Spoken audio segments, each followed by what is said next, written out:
자, 여러분, 여기 콜라가 있습니다. 콜라 위에 얼음이 있죠. 근데 이 만약에 얼음들이 모두 녹게 되면 물이 넘칠까요? 아니면 안 넘칠까요? 네, 여러분, 지구온난화라는 말을 많이 들어보셨을 겁니다. 이산화탄소와 같은 온실가스 때문에 지구가 점점 더워진다는 것 말이죠.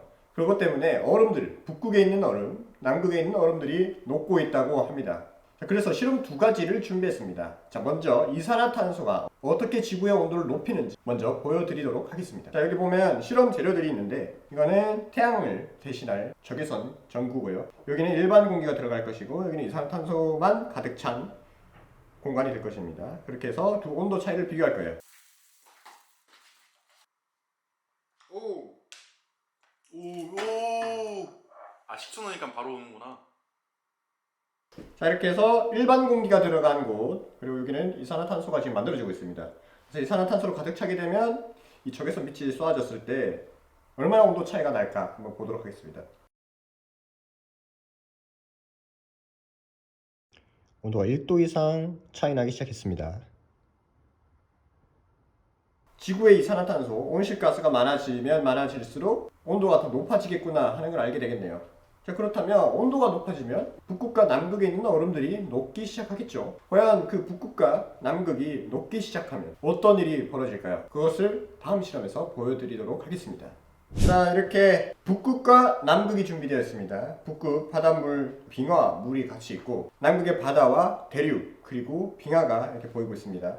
이산화탄소, 이런 온실가스 때문에 지구의 온도가 올라간다고 말했죠. 그래서 북극과 남극에 있는 얼음들이 녹아내릴 거라고 말씀드렸습니다. 어떻게 될까요? 북극에 있는 얼음이 이것들이 다 녹으면 이 바닷물 높이가 높아질까요?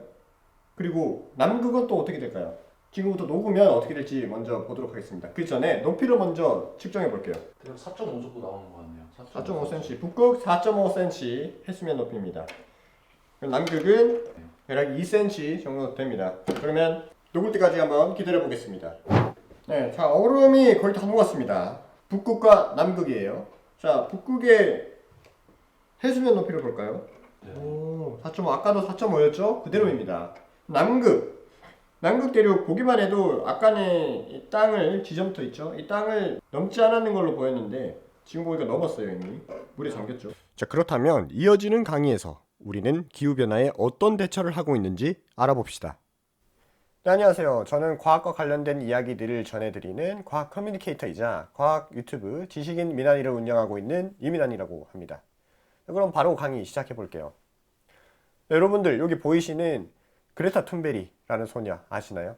사실 지금은 엄청 많이 컸습니다. 그러나 이렇게 어린 당시에 전 세계의 많은 사람들에게 심금을 울린 이야기들을 했는데요. 그 중에 하나가 바로 어른들 때문에 앞으로 우리 아이들이 살 곳이 없어지고 있다 라는 이야기였습니다. 바로 기후변화 때문이었죠. 그래서 이런 이야기들로 인해서 전 세계 수많은 학생들이 영향을 받고 시위를 시작했습니다.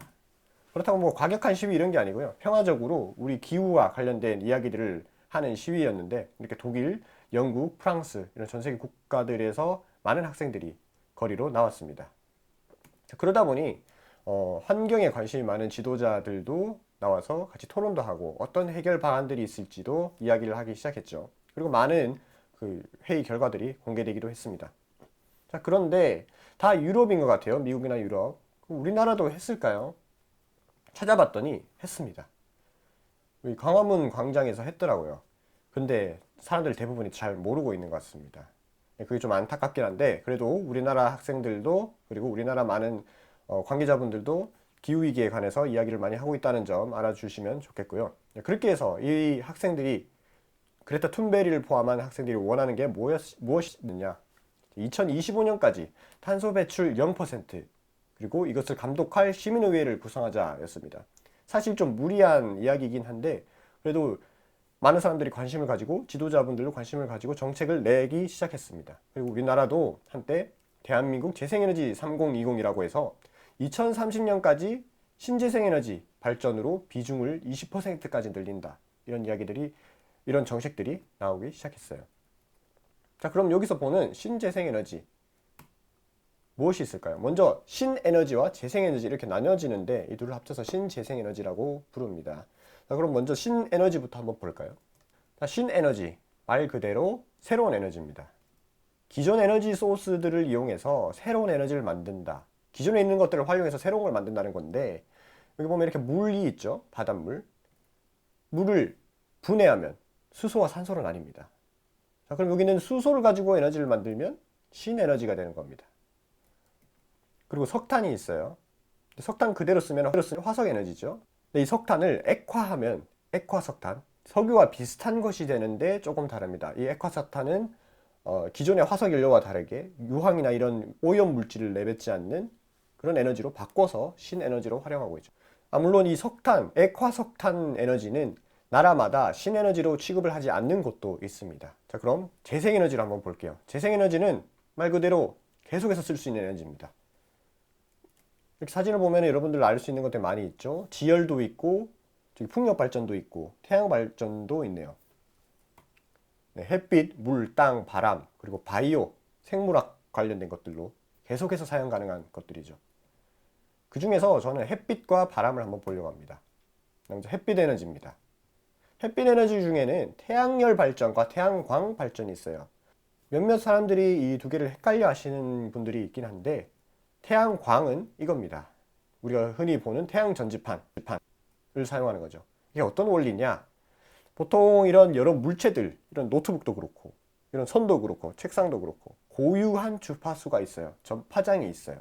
하지만 이 파장보다 더 짧은 파장이 날라와서 탁 치게 되면 여기 있던 전자들이 하나씩 하나씩 튀어나옵니다. 그 전자를 모으면 전기 에너지가 되겠죠. 근데 아무거나 한다고 다 되는 게 아닙니다. 제일 잘 되는 게 실리콘으로 만든 물질들이죠. 그게 바로 태양광, 현재 태양광 패널에 사용되고 있는 물질들인데 그걸로 만들어 사용하고 있고, 다음으로 태양열.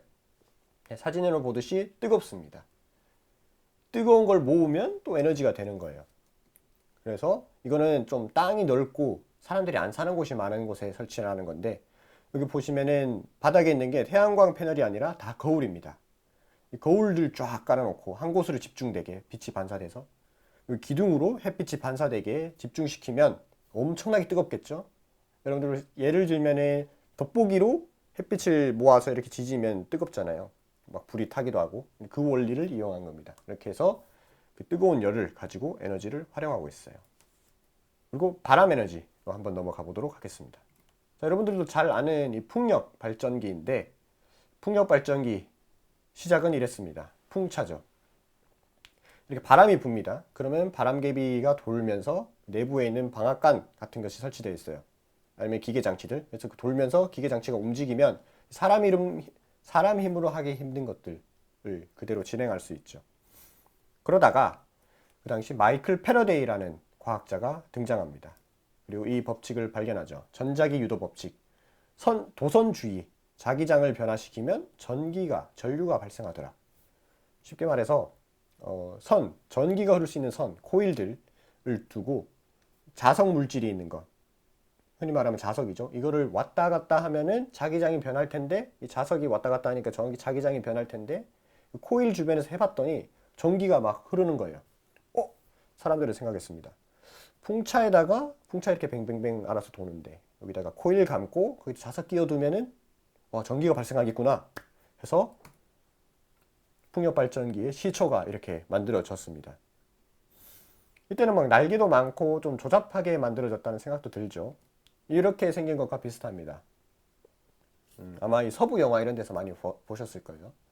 그냥 장식으로 달아놓은 데도 있고, 풍량을 확인하기 위해 달아놓은 것도 있지만, 여기다가 코일이랑 자석을 달면 전기가 발생하는 것도 나왔죠. 그러다가 라이트 형제가 비행기를 개발했습니다. 비행기가 날아가려면, 계속 개발해서 잘 날아가려면 프로펠러도 잘 만들어야 되고 날개도 잘 만들어야 되겠죠. 그렇게 점점 발전하면서 2차 대전을 지나서 현대에 와서 엄청난 그 날개와 프로펠러 기술들이 발달하기 시작했어요. 그 기술이 합쳐져서 현재의 이런 거대한 풍력 발전기가 만들어질 수 있게 되었습니다. 근데 여러분들도 지나가다가 제주도나 강원도 이런 데 지나가다가 아마 풍력 발전소를 많이 보셨을 거예요. 그래서 그 크기가 그냥 좀 크네 이렇게 느껴지셨을 수도 있는데, 비교 사진을 한번 가져와 봤습니다. 풍력 발전기를 옮길 때 날개를 거대한 화물선에 싣는데 이렇게 날개 다 삐죽삐죽 튀어나오죠. 이렇게 배만큼 엄청나게 거대한 풍력 발전기입니다. 근데 사실 조금 문제가 있긴 있습니다. 바로 폐기물들, 풍력 발전소가 수명을 다했을 때 이걸 처리해야 되는데, 문제는 이 폐기물들이 썩지 않는다고 합니다. 분해시키기도 어렵고 불에 태우기도 힘들고, 그래서 이렇게 그냥 매장하고 있는데 나중에는 이것들이 분해되든지 아니면은 재활용할 수 있는 그런 기술들이 나왔으면 좋겠네요. 자, 이렇게 정부에서 기관에서 노력하고 있는데, 요즘에는 기업들도 많이 노력하고 있어요. 빨대가 우선 없어졌습니다. 물론 이 종이 빨대에도 코팅이 좀 들어가 있지만 플라스틱의 활용이 상당히 줄어들었는 것은 확인할 수 있습니다. 그리고 이 자동차 회사들도 여러 수소에너지, 전기에너지를 활용해서 자동차를 만들고 있어요. 이렇게 썬루프에 태양 전지판을 깔아서 활용하기도 하죠. 그리고 요즘에는 완전히 전기차가 나오고 있습니다. 자동차 회사뿐만 아니라 비행기 회사도 노력하고 있습니다. 자, 사실 비행기가 지구 전체에서 내뿜는 그 탄소 중에 5%나 차지하고 있어요. 우리가 한때 코로나가 있기 전에는 엄청나게 많은 여행객들이 오고 가고 했죠. 그때는 뭐 6%, 7%막 이렇게까지 올라가기는 했는데, 만약에 이 비행기들이 탄소 배출을 줄일 수 있다면 어떻게 될까 해서 이 비행기 개발 회사들은 신소재를 활용해서 만드는 비행기들이 많아지고 있습니다. 예전에는 런던에서 시드니까지 가는데 한 번 경유를 하고 갔어야 됐어요. 그래서 기름 2번을 쓰는 거죠. 그런데 이번에는 새로 개발된 비행기는 런던에서 시드니까지 한 번에 갑니다. 비행기가 엄청 가벼워지고 더 튼튼해진 거죠. 연료 효율도 높아지고. 그렇게 해서 기름은 한 번만 써도 돼요. 그러면은 탄소 배출이 줄어들겠죠. 하지만 문제는, 우리도 고속버스를 타고 가다가 휴게소에 한번 들리면 편한데, 한 번에 런던 시드니까지 하루 종일 한 번에 날아가다 보니까 이 승객들이 엄청 힘들어 한다고 합니다. 그래서 이걸 상용화할 수 있을지 없을지 그 고민이 있다고 해요.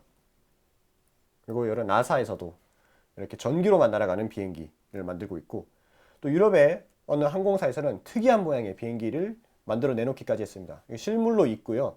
그럼 왜 이렇게 만들었을까? 사실 모든 비행기는 날개 끝에서 와류가 아주 크게 발생합니다. 꼬리 날개 쪽에서도 발생하고요. 비행기를 뒤로 잡아당기는 힘이에요. 옆과 뒤로. 그래서 연료 효율이 좀 안 나올 때가 있습니다. 하지만 이 삼각형으로 만들면은 와류가 더 적게 발생합니다. 뒤로 당겨지는 힘이 더 적은 거죠. 그리고 소음도 더 적다고 합니다. 그래서 모양을 그렇게 만들었고, 또 이렇게 만든 비행기 연료는 수소로 작동합니다. 그렇기 때문에 더 많은 탄소 배출을 줄일 수 있게 되겠죠. 현재 시제품이 나왔고 계속해서 개발하고 있다고 합니다. 그리고 우리나라에서도 비행기까지는 아니지만 도심을 날아다닐 수 있는 전기로 가는 또 비행체를 만들고 있죠. 이걸로 많은 그 탄소 배출을 줄일 수 있을 거라고 저는 생각하고 있습니다. 또 식료품점에서도 기후 변화를 위해서 하고 있는 일들이 있습니다. 식료품에서 뭘 할 수 있을까? 예전에 KFC랑 이케아가 콜라보를 한 적이 있어요. 이케아는 나무와 관련된 기업이죠. 가구를 만들고 특히 친환경에 엄청 신경 쓰는 회사인데, KFC와 이케아의 콜라보.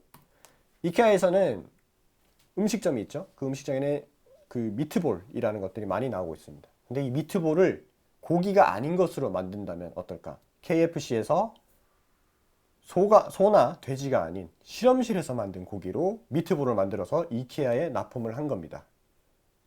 자, 소 키우는데, 돼지 키우는데 엄청난 사료가 들어가죠. 그리고 소, 돼지가 내뿜는 방귀들, 그리고 배설물들, 이런 것들이 의외로 지구를 많이 오염시키고 있어요. 한두 마리가 아니라 우리가 이 시장을 키우기 위해서 엄청나게 많이 키우고 있죠. 그러다 보니까 그 배설물에서 나오는 양을 실험실에서 만약에 고기를 만든다면 그 배설물 이런 것들을 최소화할 수 있겠죠. 그렇게 해서 또 기후변화에 대응을 하고 있습니다. 그리고 이렇게 시중에도 많은 햄버거 회사들이 식물 성분으로 만든 고기들, 패티들을 넣어서 만들고 있습니다. 자, 그럼 우리는 어떻게 해야 될까요? 사실 그냥 생각하기에는 쓰레기 배출 잘하기, 분리수거 잘하기, 그리고 뭐 낭비하지 않기 이런 것들이 있겠지만, 사실 환경에 관심을 가지는 것만으로도 많은 도움이 될 거라 생각합니다. 많은 학생들이 커서 기후학자가 될 수도 있는 거고, 또 커서 신소재를 개발해서 더 환경에 기여할 수도 있는 거고, 또 새로운 에너지를 개발할 수도 있는 거고, 그렇기 때문에 여러분들이 많은 관심을 가져주는 것만으로도 저는 감사하다고 생각합니다. 자, 그렇다면 전 또 이런 궁금증이 하나 생겼습니다. 만약에 우리 인류의 기술이 계속해서 발전하면서 사하라 사막에다가 이 태양 전지판을 쫙 다 깔면 어떻게 될까? 이런 생각을 한번 해봤어요. 그리고 실제로 발전소에 가서 한번 물어봤습니다. 어떻게 될지. 자, 일단은 태양 전지판을 사막에 쭉 깔면은 물론 햇빛을 받으면 그긴 태양이 엄청 내리쬐기 때문에 전 세계가 먹고 살 수 있는 만큼의 전기가 만들어진다고 해요, 실제로. 그런데 문제는 기후변화가 또 시작된다고 합니다. 원래는 햇빛을 받고 사막이 빛을 다시 반사해내고 있었는데, 그 열기를 반사해내고 있었는데, 태양전지판이 위를 이렇게 가두고 있다 보니까 땅에서 올라오는 그 지열을 머금고 있게 되는 거예요. 그러면 땅은 점점 뜨거워질 거고, 밑이 뜨거워지면은 그 열기가 위로 스물스물 올라가죠.